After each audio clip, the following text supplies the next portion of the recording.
This is The Energy Equation. I'm Ollie Patrick, and this is the podcast that helps you understand your health by focusing on one thing, your energy. Because if you've got energy, you can live fully. In these episodes, we unravel the real story behind your energy, using cutting-edge health data to reveal how your lifestyle, biology, and habits are truly impacting the way you feel, the way you perform, and how you recover. Today's guest is Shiv Wilson, ex-professional footballer turned fitness coach and famous for myth-busting the fitness world on TikTok. She's represented Jamaica on the pitch, influenced thousands of people off it. Shiv has built a brand of honesty, energy, and sustainable results. And today, we'll be diving into her data. Shiv, welcome to The Energy Equation. Thank you for having me. It's very exciting. I'm really impressed with the set. I love it. It's good, isn't it? Yeah, I love it. We've already talked about your competitive nature. The fact that you're here to win the energy equation. Yes. This isn't a competition. Well, I didn't know until I walked in here that there was a competition, but let's have it. Energy is everything. And every week on the energy equation, we'll give you the tools to boost yours. Tap follow now and join the community learning how to eat, sleep, and live for more energy. Now, back to the episode. Let's go. We want to compare your energy to others, but we start this podcast always by getting a framework of where you're at with your energy currently. So thinking all things physical energy, mental energy, emotional energy, over the last 6 weeks at least, with 100 being everything you could wish for, 0 being knackered, you got nothing in the tank. Where are you going to score yourself? I'd say a good 80, Oh, 80, yeah. I love an 80. Yeah. 80 on the nose? Don't want to... Yeah. No, just 80, dead on 80. Okay, yeah. good. Yeah. Well, that's the number we want to start with. And that's great. And I think the most important thing when we have these conversations is if someone's got great energy, then we're not looking to change things for no reason. So as we go through, we've managed to give you a whole bundle of test kits. You've been very tolerant with us.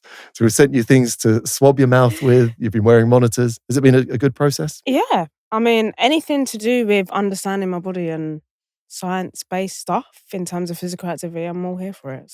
So good. I'm excited to hear what my results are. Well, they're good. In fact, they're really good. But I'm not going to start at the end. I want to start at the beginning. Okay. And actually, starting at the beginning, there's no better place to start than we ran a DNA test on you.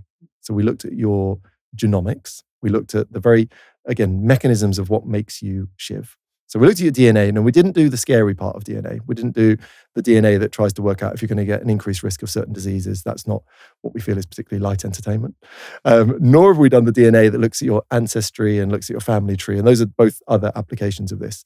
We've run some pictures of your DNA that look at your biological capability in things like your adaptability to fitness, your body's ability to, again, use certain nutrients and personalize your diet, your body's ability to manage stress, your body's sleep and wake cycles. So we've looked at bits of your genetic material that contribute to how hard or easy your lifestyle might be. And that makes it quite a fun thing to do. And I thought, because, again, of your history as an athlete, it'd be fun to start with some of the things we saw within the genome that we recorded. So we'll start with a really exciting bit. You're sort of destined to be a bit of an athlete. Oh, thanks. Did that come as a surprise? No. So what's interesting, we look at certain genes that might predispose you to be an incredible endurance athlete, or certain genes that might predispose you to be an incredible sprint athlete. And you split 50-50 straight down the middle. Okay, interesting. Yeah, so you were born to be both a really good endurance athlete and you were born to have good explosive power. See, that's interesting because I was never the quickest. I was quick, I was up there, but only over I was more quick short distance. Yes. But in terms of long distance, I was always top 3. That's so interesting. Yeah. Because there's actually a gene we look at, which is often called the sprinter's gene, ACTN3. So that's the only technical bit I'm going to talk about today. Okay. But this gene is particularly relevant to that explosive speed, and particularly the starting element. So that first part. And we look at the gene and we say there are certain mutations that might make you quicker over short distances. And you've got both mutations. That's mad. Which is great. So you've got this a certain pairing. And actually, going back to your Jamaican heritage, we see a huge history of great sprinters coming out of the Caribbean and Jamaica in particular. And what we saw is generally 30% of the population has this gene mutation. So you're basically saying I'm Shelley-Ann Fraser-Price. You could have been. You could have been, because you've got the same mutation. And 75% of these Jamaican sprinters have this mutation. That's crazy. But your fusion means you've got that explosive starting speed. Yeah. But the fact that you've also got that 50% endurance means you've got the best of both, which I think works really well for football. Oh yeah, for sure. Yeah. For sure. That's, I love that. Isn't that good? Oh, we're off to a great start. Well, you're off to a great start. The DNA doesn't stop there. It doesn't stop there. So we're then, again, looking within DNA and saying, what else are you going to be good at? And we look at certain genes involved in the recovery process. And recovery is, a big headline in the world of fitness and well-being currently. And these genes are how quickly your body gets over inflammation, that process that, when you do some damaging training and that inflammation gives you your delayed muscle soreness and that ache, your genes for getting over inflammation, so recovering quicker, are really good. And when you compared yourself to the other players in the locker room, did you get less soreness? Were you quicker to recover, or does that not match up? What I noticed was I didn't have a lot of injuries. Obviously, I had one major injuries, but I never really got injured. That's really ever, interesting. Ever. And in terms of if you ran a hard session on the Wednesday, would you be, dead in the water on the Thursday, or would you be up and about? I'd be sore, but I'd make sure on my days off I am recovering. Yeah. And it would be something simple like stretching or going for a walk, just get my body moving. I'll never sit and not do anything. Yes. But then by the time Friday comes, I'm kind of all right. So yeah, that's interesting. Yeah. It's one where clearly much of that recovery is down to the other things we're going to talk about today. How you slept, how you managed your nutrition and your hydration and all those other crucial pieces. But genetically, you have got quite a high capability. And to get to any level of professional sport, you've got to be able to swallow quite a lot of hard work. So that's great. And some of that might have come from the heritage. You can blame your dad for some of this, potentially. Yeah, but it wasn't like he never, forced me into, playing football. I just kind of, started playing, and he said he knew that I was going to play, I think from about the age of 2, because I was kicking the ball properly, not kicking it with my big toe. From the age of 2. So to frame this, your father's Clive Wilson, yes. who, again, as a loyal Spurs fan, he did me the great service for 4 years, I think, at Tottenham Hotspur. And obviously, so some of the genes around that sprint performance, some of that genes around recovery have probably come from him. Oh yeah, for sure. Because my mum was never really involved in sport, and even my dad now, he doesn't really do any sort of physical activity, so to speak. But his legs and his glutes and his hamstrings are still defined. Oh wow! It's crazy. He don't even go to the gym, and I'm just like, how do you still look like that? That's phenomenal. So yeah, and that's one of those great advantages. And DNA doesn't determine that you're going to be an elite athlete, but it might give you some advantages, and knowing about it can certainly improve the way people can find their pathway to elite. Yeah, for sure. So that is brilliant. So we've got this great recovery ability, we've got great endurance, we've got great speed and power. What a start to the energy equation. I know. But that's who you were destined to be. And I'm going to pull out a couple of bits about your DNA later on as well. But I want to get onto this other monitor that you wore, which was tracking you not just from day one. So your DNA has been the same since you were born.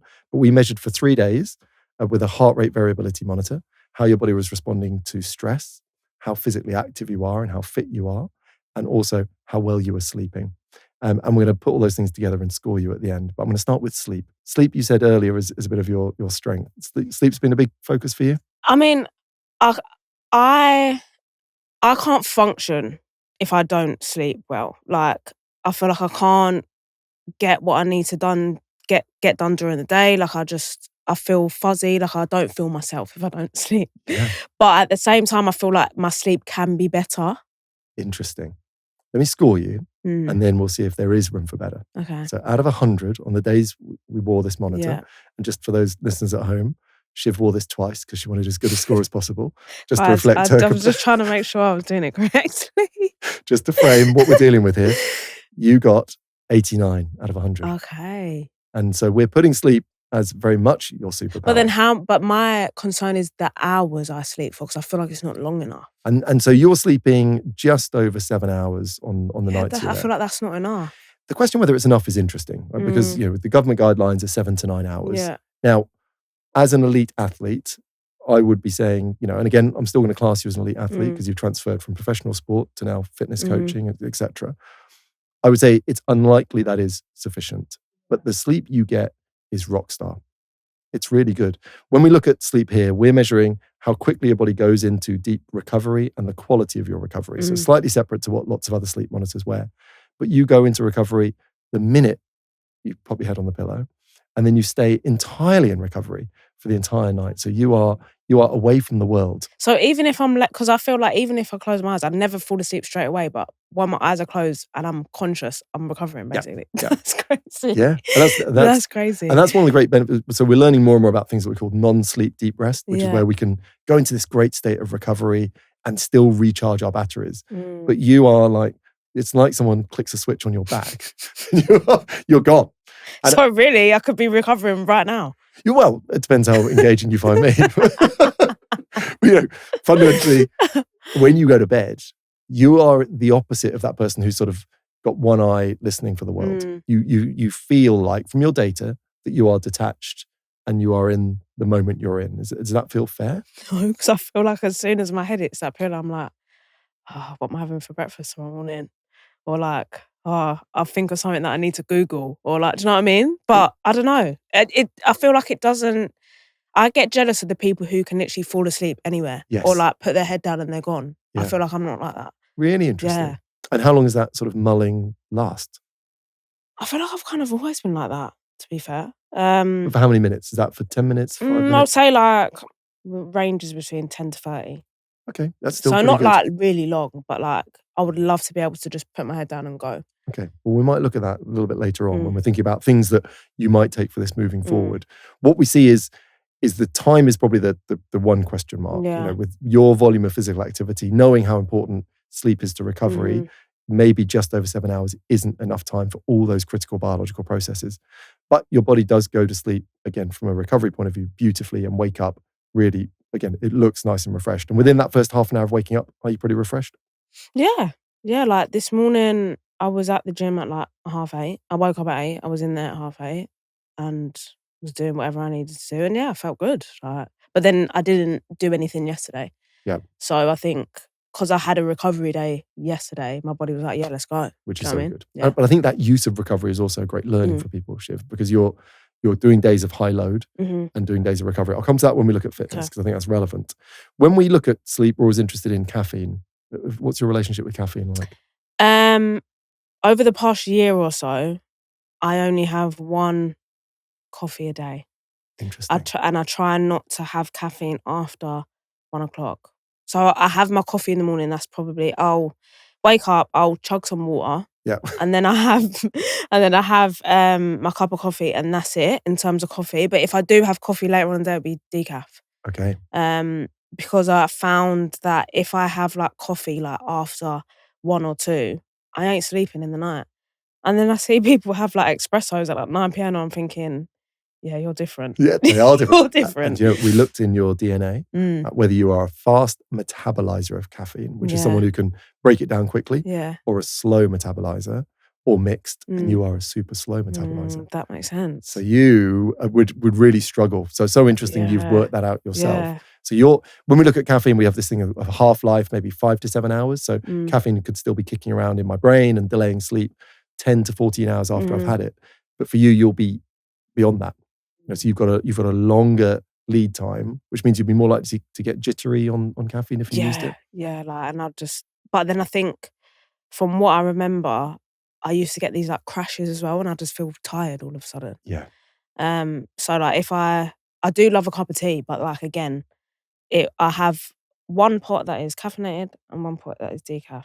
Really interesting. So I just try and, depending on what time, I'll go for decaf. Very good. Yeah. Well, you've worked that out, and that's where your genes are saying, look, this is an area that you might want to think about. The bedtime you had on both nights varied, well, on a few nights, it varied a little bit. How consistent are you with that sleep time?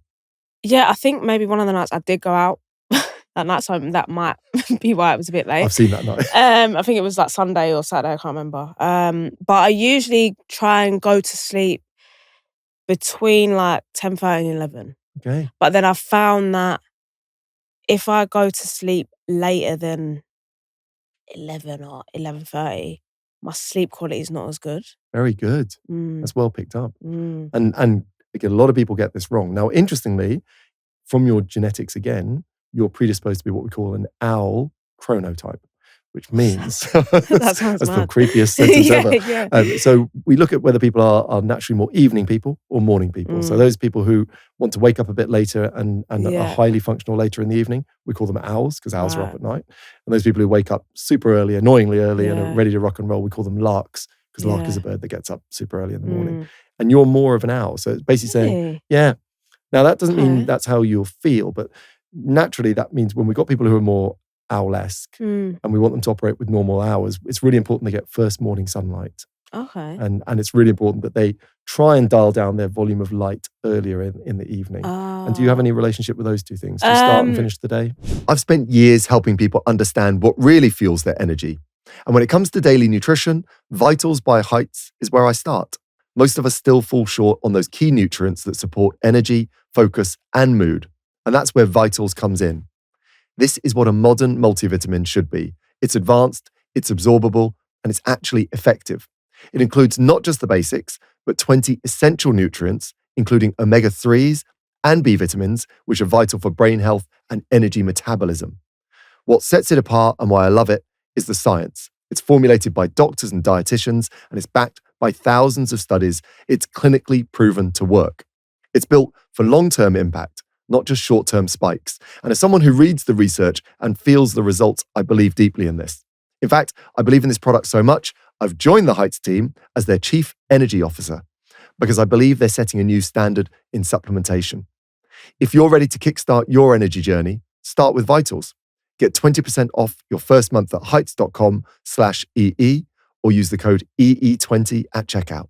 Going to bed, probably my nighttime routine does need to be better because I will be there just scrolling on TikTok for about 30 minutes. I'm sorry. It's got to be done. Well, in all fairness, you're a great example, right? You then go into great recovery straight away and you wake up feeling refreshed. So what we can't do is apply a rule to you that we're not seeing in real life. Yeah. So if you are doing that, I can't see it. So that's a bad habit, you know? It's a bad habit. Like I could do something a lot more productive, like read for 30 minutes rather than just binge scroll on TikTok. No, and the only thing I'd add to that is when we find people doing things like reading or even better, like a bit of journaling or writing a to-do list, they generally spend less time ruminating on what they're going to do the following day. So you're not really clearing your mental inbox in that last window of time. Right. You're filling it. Yeah. And so if you were noting that you're spending a bit more time there than you'd like, doing the TikTok earlier in the day would be more useful. Yeah. And then clearing your mental inbox would be a good thing. And in terms of morning light, are you good at getting out and getting some of nature's bounty? Well, I wouldn't say it depends on the weather, to be fair. But I like to have routine. Like that has come from me playing football for so long because you live such a routine lifestyle. Like you have to be at training for this time, then you have lunch at this time. Do you know what I mean? So it's like ingrained in my brain, and I feel like discombobulated if I don't have a routine.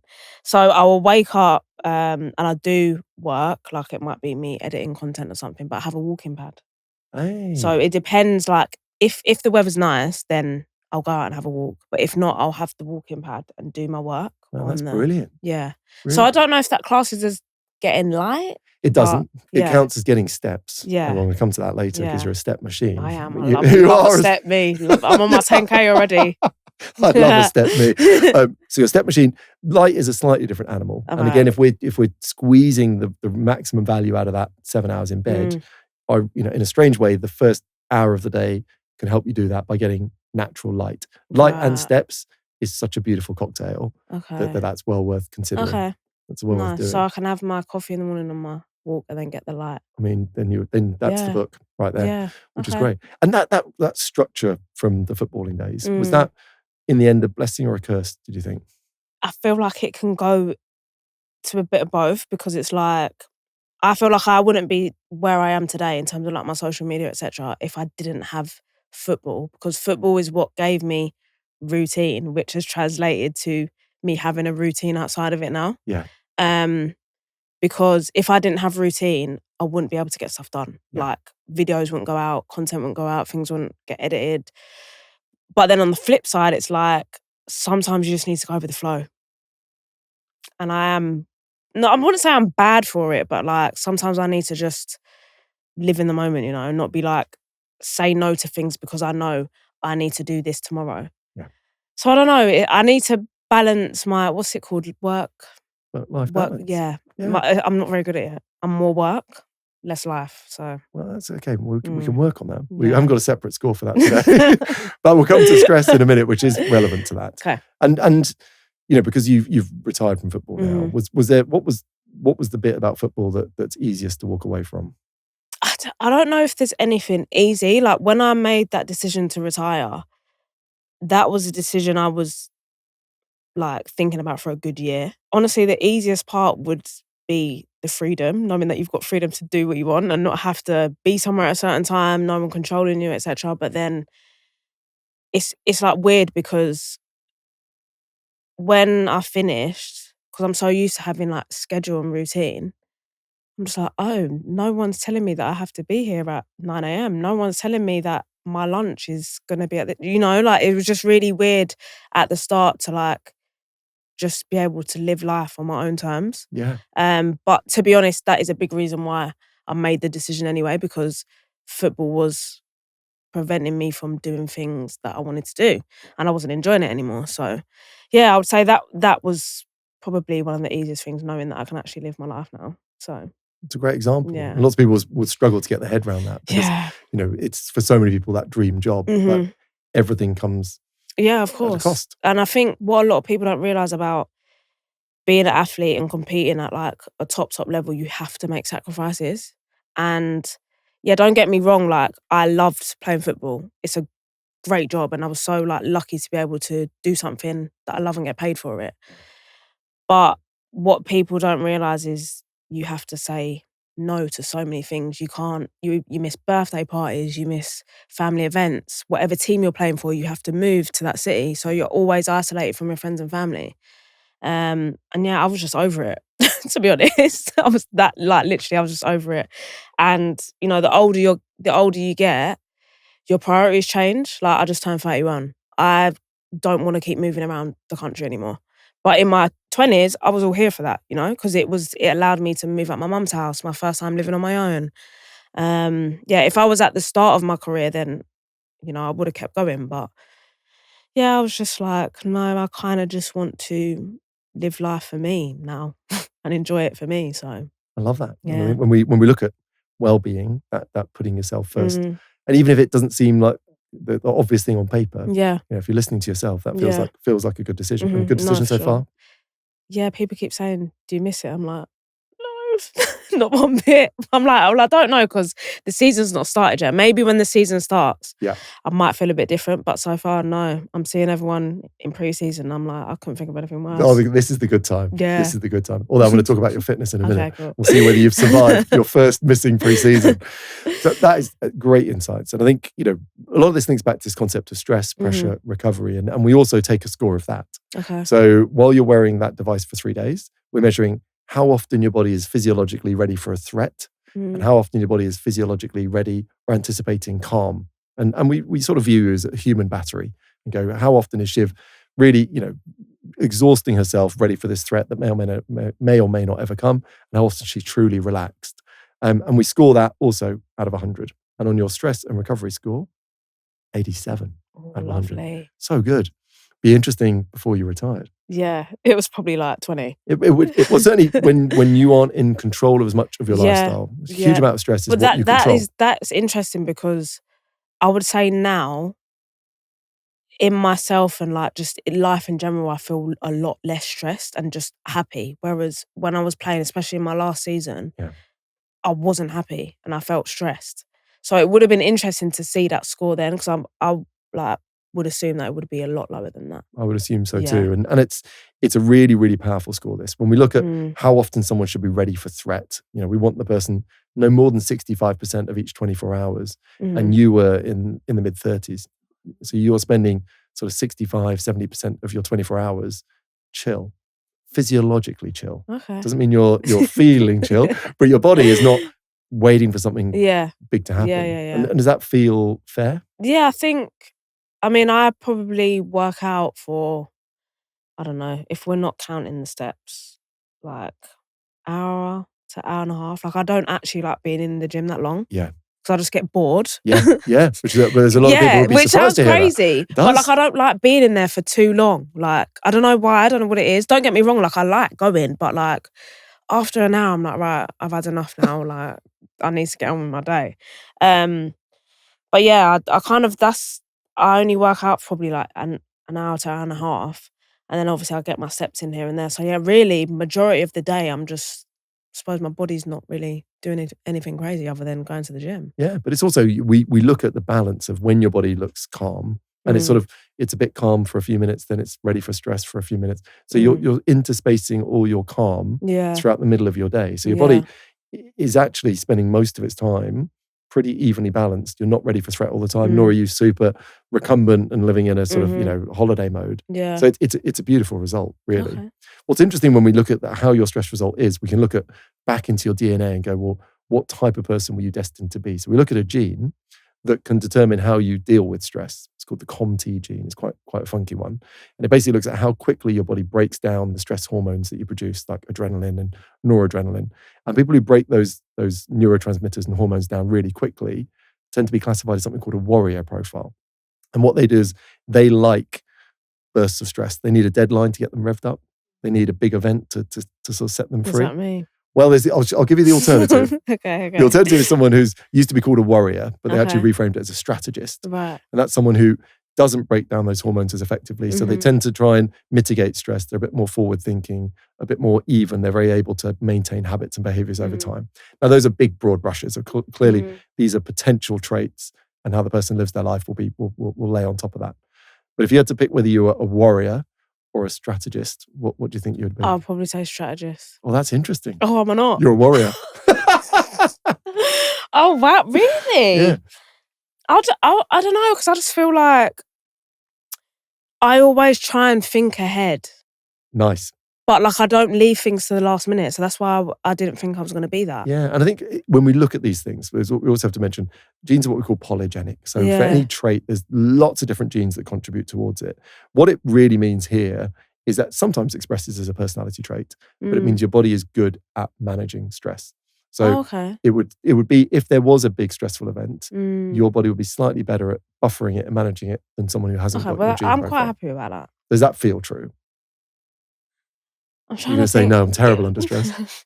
No, I feel like I get overwhelmed quite easily. So I don't know if that's true, but maybe I just thrive, really. But my head's telling me, no, you're stressed, you need to, I don't know. Yeah. Well, the funny thing is you only ever live your version of life. So no one knows how other people react. Yeah, no, it's true. But within that, and this is where we have that interesting thing. Your genes lay out a bit of a script for you, but you're the sort of finished Hollywood production. Yeah. So we've got these propensities that mean often people with that profile might be able to find themselves in elite sport, because to get to elite sport, you've got to be able to handle pressure and stress, pressure and stress quite significantly. But you might be comparing yourself to others and saying, well, compared to them, I'm not as good. That's true. But when we look at your physiology, Shiv, you are beautifully balanced. You're spending loads of time physiologically relaxed, and that relaxation comes throughout the course of the day. So from my point of view, it looks good. So when we're looking at people who stress is everywhere, but we're seeing lots of athletes feeling burnout or individuals feeling burnout. From your professional experience, you're encountering a lot of these people. Are you seeing more burnout, more people knackered than ever before in your coaching? In terms of women's football, do you mean? Yeah, in terms of people you're giving advice to. Potentially, yeah. I'm kind of just going off of being involved in like a professional sport. I think, especially if we're gonna be talking about women's football over the past couple of years has just gone from here to here in such a short space of time. Yeah. And I think it's gonna take the players and like everyone involved within it to get used to that, because it's going at a speed and people are struggling to keep up. That's why I retired. No, I'm joking. Do you think, the demand for it has risen before the structure? Yeah, for sure. And I think that shows in like, obviously we were talking off camera about ACL injuries, right? Yeah. And even things like that, studies have shown that it's a lot more prevalent in the female game. Yeah.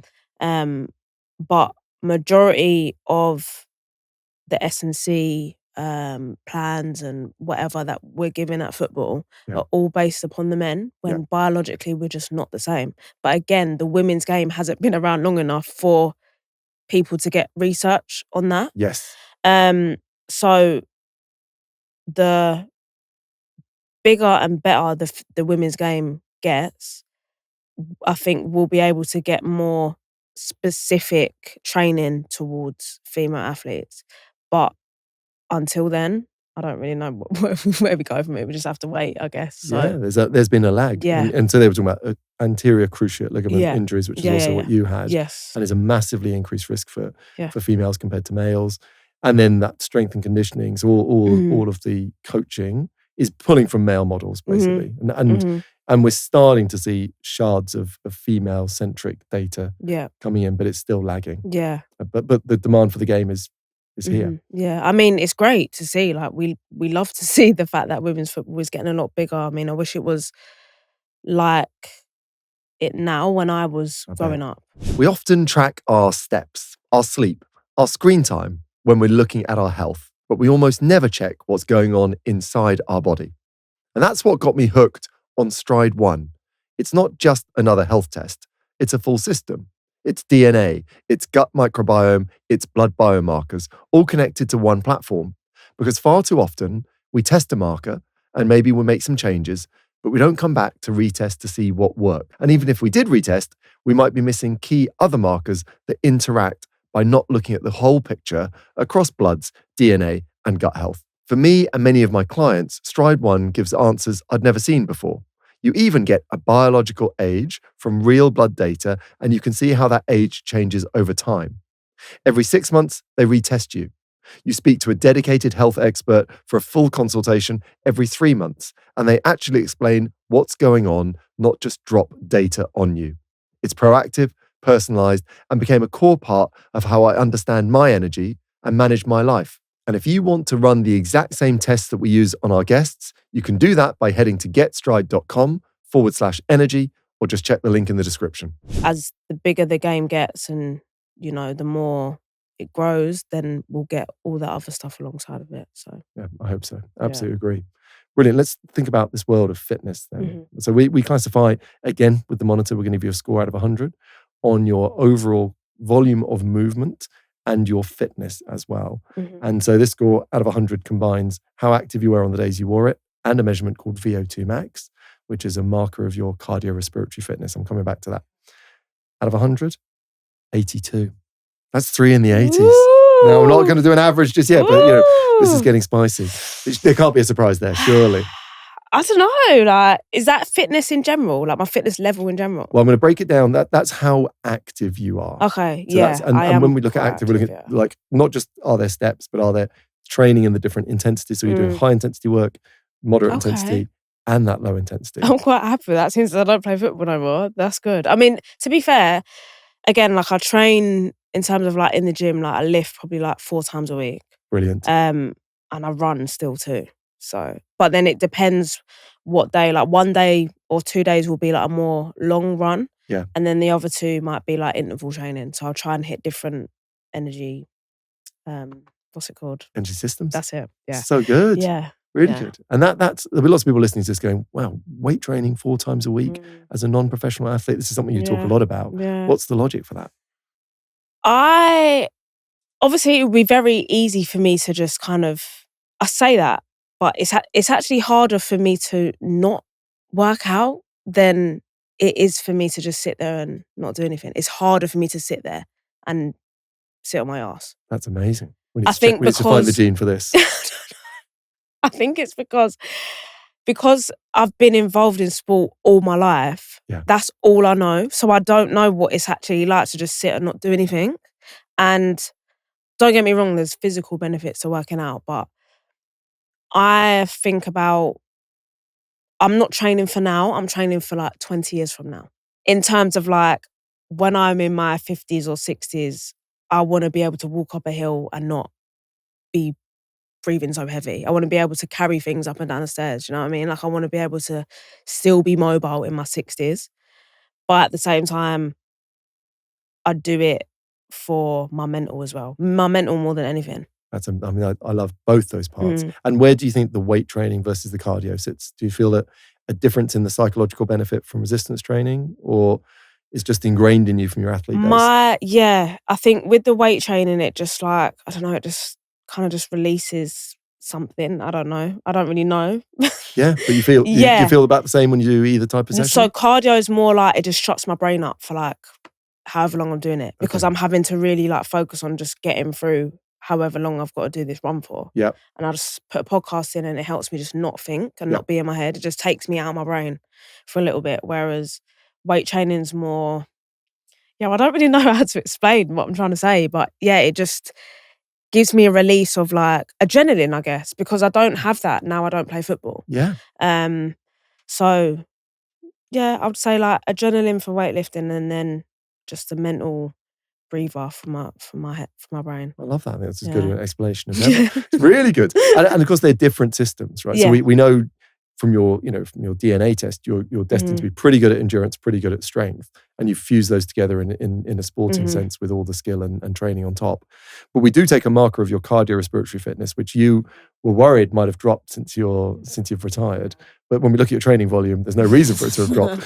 So this measure is VO2 max, and it's a figure we're both familiar with. It's that measurement of cardiorespiratory fitness, which is basically your body's ability to consume oxygen. And the higher this figure, the more endurance sport you could do. But also the higher this figure, the more likely you are to climb that hill at 60 without getting breathless. So more and more it's being looked at as the ultimate longevity marker, because the more we increase it, the longer people seem to live. So it's not a percentage, it's a score in how many milliliters of oxygen each kilogram of your body can consume in a minute. I generally tell guests on the energy equation, I like over 40. That's when I'm happy with you. Not everyone's an ex-athlete, by the way. So I'm happy with someone over 40. If I really want someone to flourishing, we'd like over 45 milliliters per kilogram. And you came in with a bombastic score of 50.8. Yes. It's really good.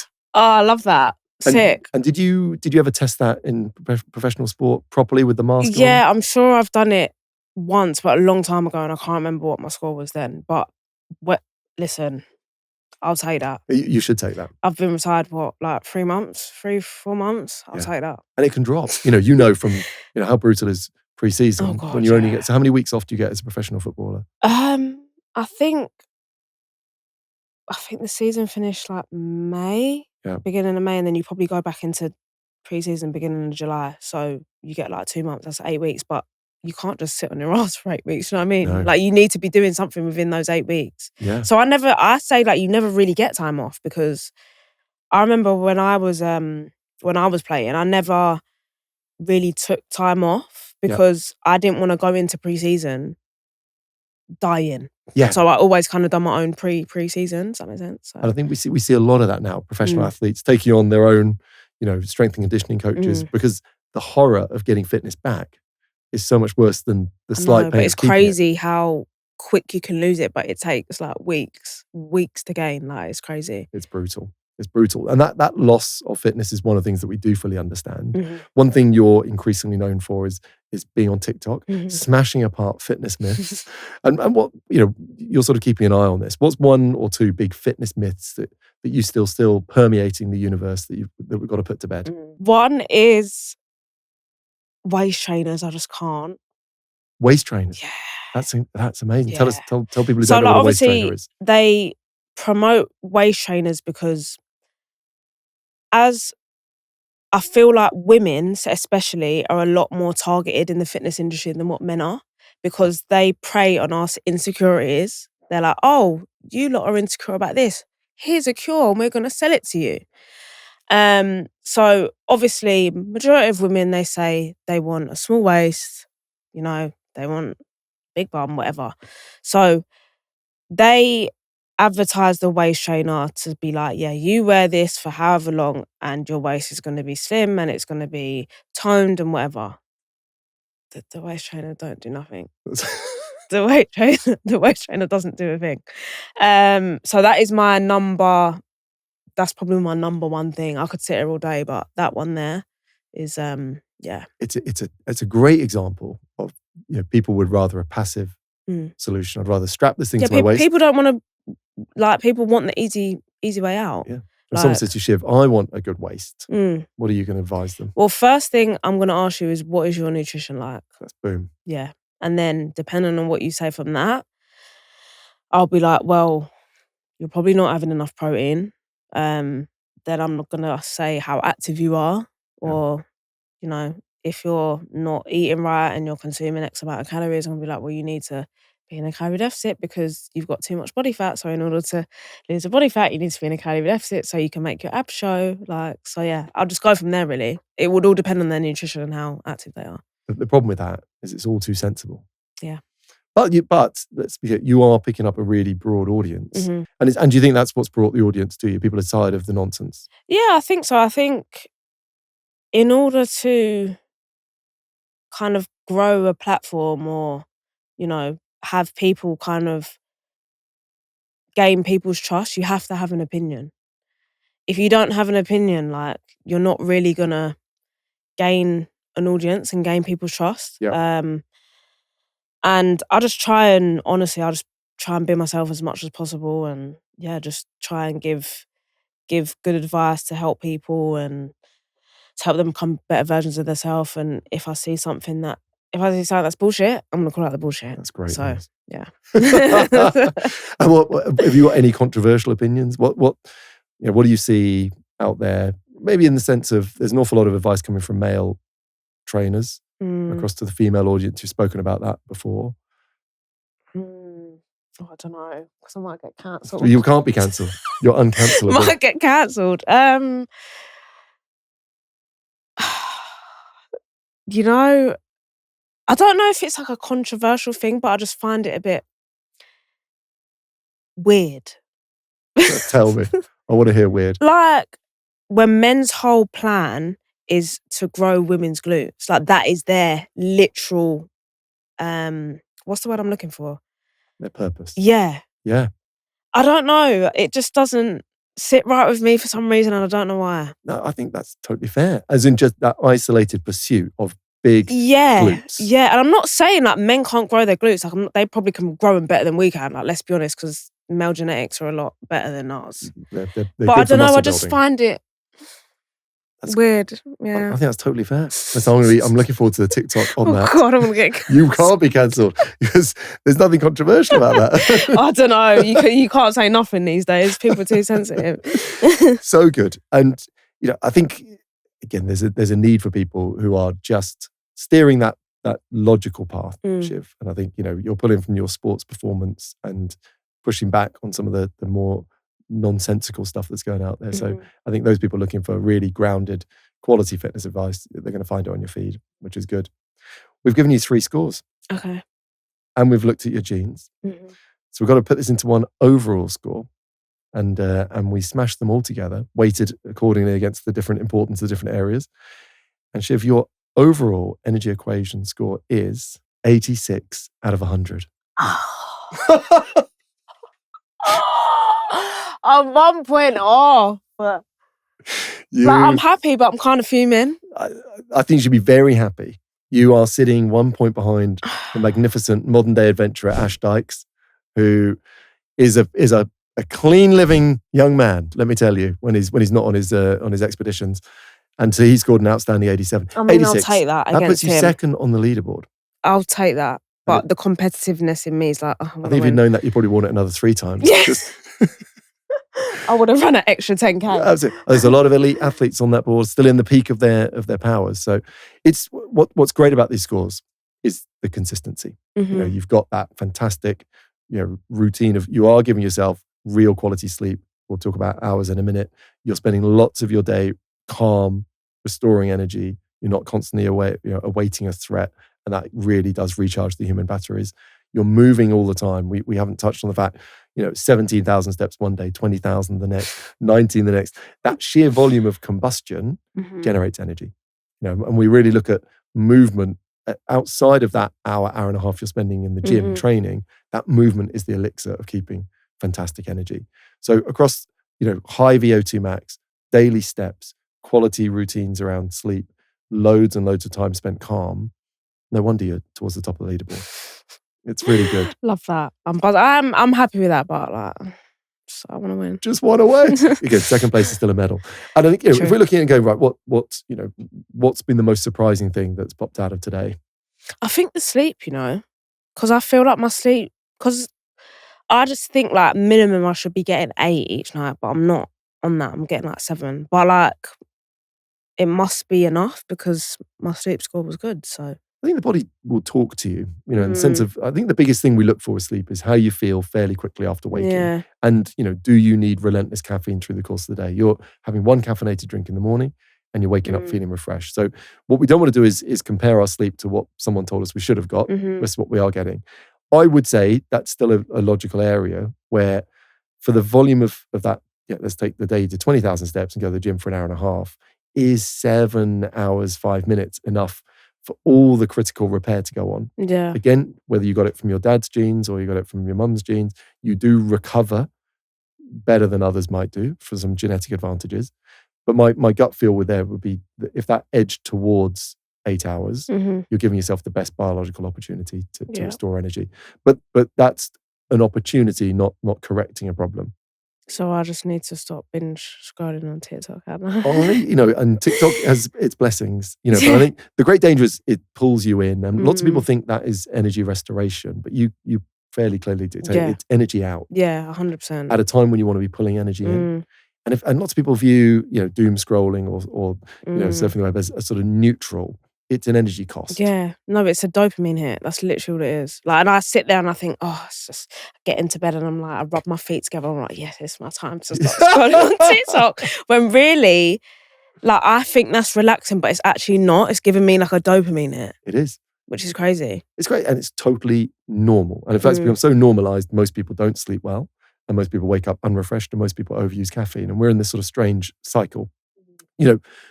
You can engage with social media, but you'd probably want to do it outside of the bedroom environment. And you probably want to do it outside of all the things that have told you you're getting ready to switch your brain off. And if you think of getting into bed as switching your brain off or turning it into sleep gear, then anything that alerts it and engages it in the world is counterintuitive to that. You're getting away with it for the moment because you yourself said your energy is 80 out of 100. Yeah. So you're not tired, you're not suffering. But if we wanted that 80 to be a 90, a little bit longer sleep and a better relationship with TikTok outside of the bedroom would be logical things to explore. That is brilliant. So that's all the advice we're going to give you today. And if other people are interested to explore this type of data, they can go and do a stride test for themselves and actually find out their own DNA. But great genes. You can thank Clive Wilson and your mother equally. They've both contributed to the Shiv Wilson sat in front of me today.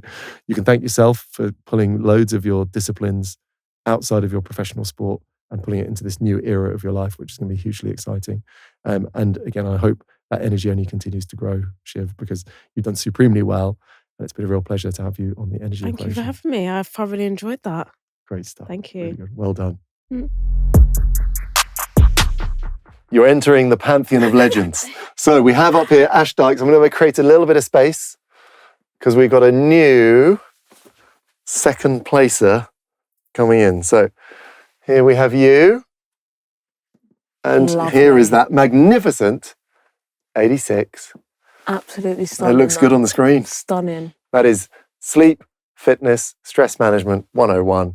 Brilliant score. Well done, you. Thank you. I'm buzzing about that. Not really. Follow us wherever you get your podcasts and be the first to watch season 2.